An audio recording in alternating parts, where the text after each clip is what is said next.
to Intermediate Level English Language Arts.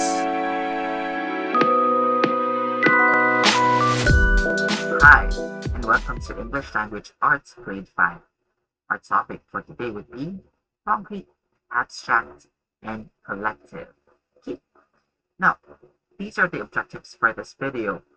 Our objectives would be, number one, to be able to recognize other kinds of nouns such as concrete, abstract, and collective. Number two, to be able to know how to use them as subjects in sentences. Okay.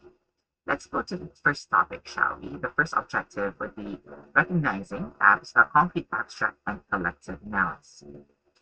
Very basic. It's we discussed, you already know the two very main kinds of nouns. You have common and proper nouns. Then under common nouns, you also discussed count and mass nouns. Also under common nouns, you also have concrete and abstract and even collective nouns. Concrete nouns, guys, these are nouns that you could use your five senses on. These are nouns that you can touch, taste, see, feel. And you don't need all five senses. Sometimes you only need just like 3 or 2 or even just one of your senses, and that's already it. Take, for example, trees. You can touch trees, you can see trees, you can smell trees. You can hear trees, especially, for example, if they're creaking, right? If the wind is very loud. Sorry, very strong. You can taste trees. You can, in a sense, taste trees. It's not wrong. Okay? Perfume. Perfume, you can not see perfume. Sometimes if it's very thick, the fume is very thick, okay, you can see, right? But mostly you can see perfume, okay? Especially the perfume itself, not the bottle, okay? But you can definitely smell it. Can you hear perfume? You can hear perfume. Can you taste? Yes, you can taste. Okay. Can you feel perfume? Yes, you can, especially if you spray it on yourself, right? So there we have, like, we don't have to complete all five senses, but it's still a concrete noun. How about laughter? We can't see laughter.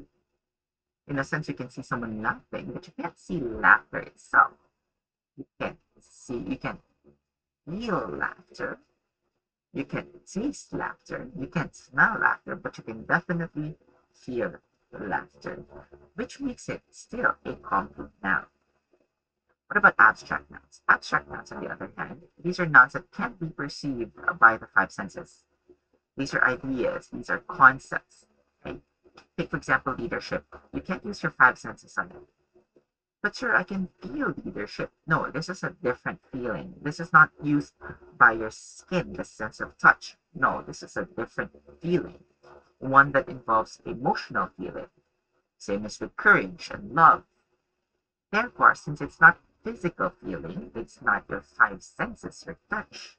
This is not a concrete noun. These are basically abstract nouns.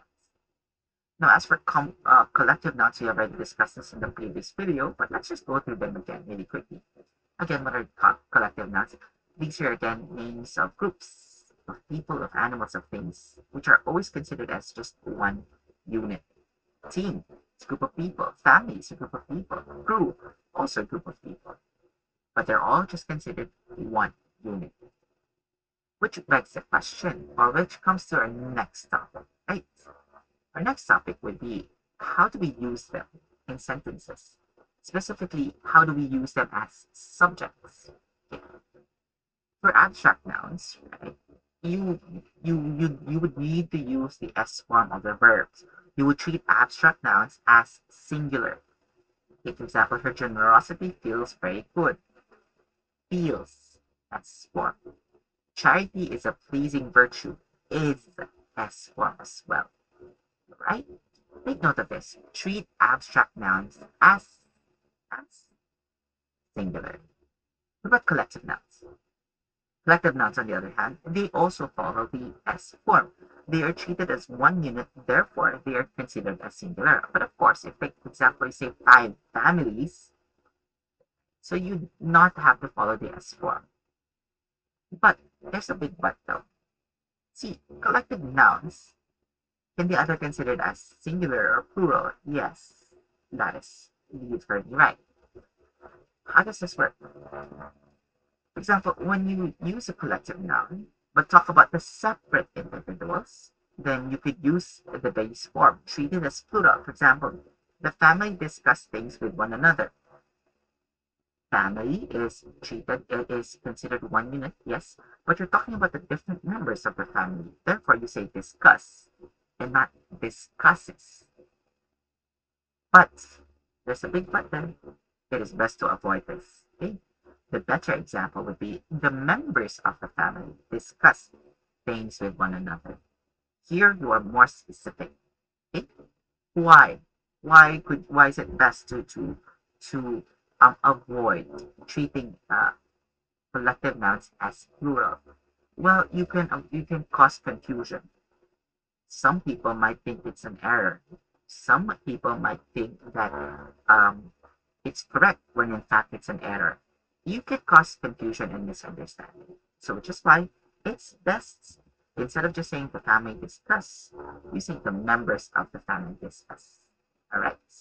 And that pretty much ends our short lesson on these three different kinds of nouns, or so three different kinds of nouns: the concrete, the abstract, and the collective. Okay. And with that, this ends the lesson. This ends our lesson for this video. I'll see you guys in the next video. Bye.